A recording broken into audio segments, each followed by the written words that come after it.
You know what makes healing sacred? Shutting the fuck up.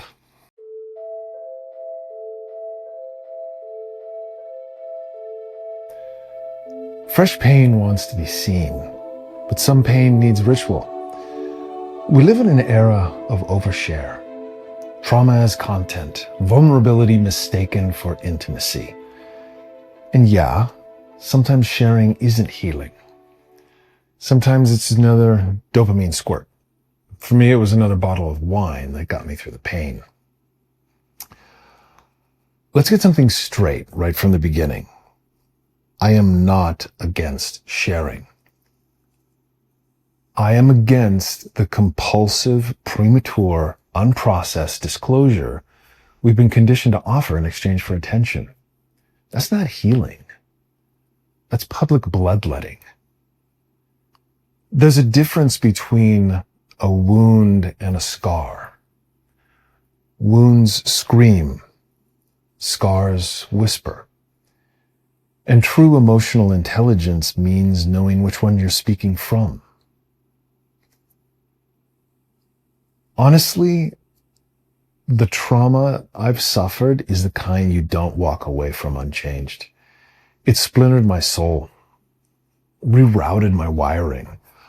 And no, I'm not going to tell you the details, because that's the point, because it's a scar now. If it were still a wound, I'd be laying it all out here, scanning the comments for affirmation, refreshing the feed, wondering if I'm being praised for my vulnerability. But really, I'd be chasing validation. That's not healing. So yeah, allow me to whisper. In Buddhism, it's called dukkha. This essentially means the fundamental shittiness of existence. Not just agony, but the restlessness, the suffering that underpins being alive. We mistake relief for liberation. But dukkha invites us to witness, not fix, the discomfort.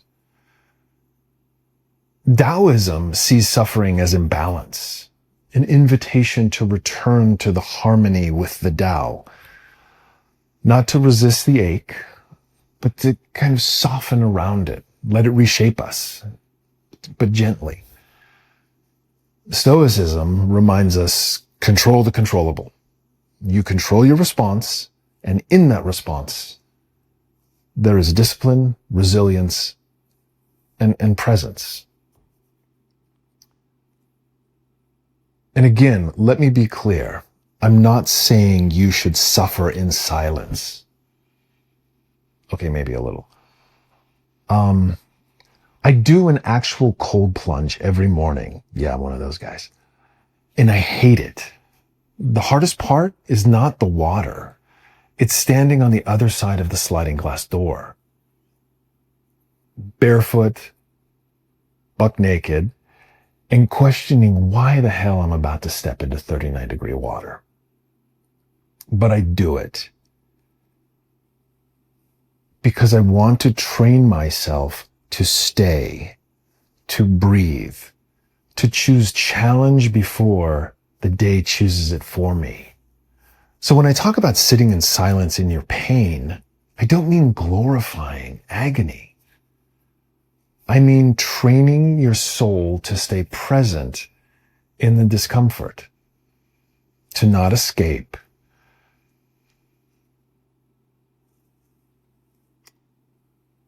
We need to sit in our shit before we outsource it.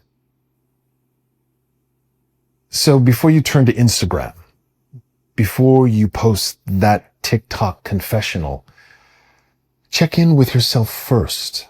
And ask yourself 3 things. The most important one, am I safe? If not, seek help immediately. Call 988. But if you can answer that question in the affirmative, then ask yourself, why do I feel this way? And go deeper than the cause. Seek the source. Do some serious forensics. And then my favorite one, What can I do to hold myself in this moment? This is about sovereignty, post-traumatic sovereignty. The space where you start choosing silence as a form of power, without victimhood, without abandonment, without powerlessness, so that when the time comes, you can stand for others. And I hear you. What if you're thinking, this is the only community I have, the only place where someone might listen? And I get that. I honor that. But here's the hard truth that I learned. A follower is not a witness, and a comment section is certainly not being held. You deserve spaces that don't require you to perform. For your pain to be seen, you deserve places to unravel without metrics. So start in the quiet. Let your first witness be you. And then find one person, a friend, a counselor, a mentor, a guide. Not for performance, but for presence. Let your healing be sacred, not strategic. There's nothing wrong with asking for help, but start with presence. Not that goddamn glass rectangle we all carry around. You've probably met someone like this, the person at a party who's magnetic. They're funny, charming, but there's a gravity about them. Almost a nobility. And then days, weeks, months, maybe even years later, you find out what they went through. And your jaw drops. Because no, I had no idea. And you know what? I wasn't supposed to. I saw the scar, not the wound. And that's sovereignty. That's integration. That's earned peace.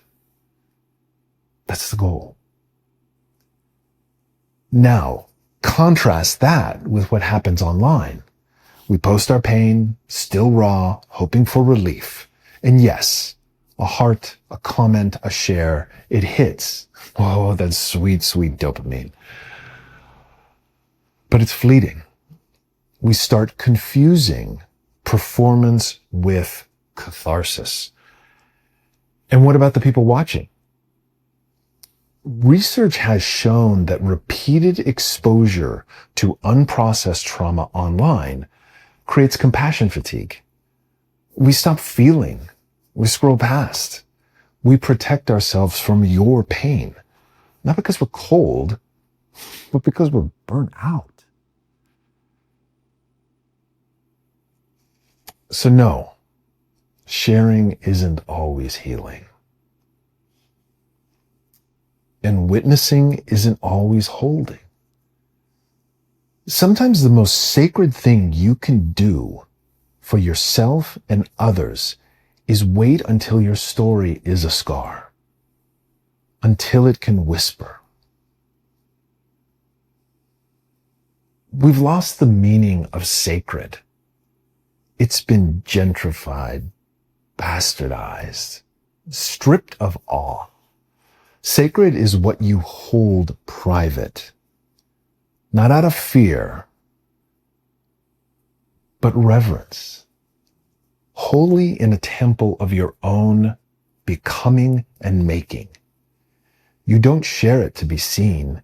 You share it once it has made you better. And honestly, that's how the world gets better.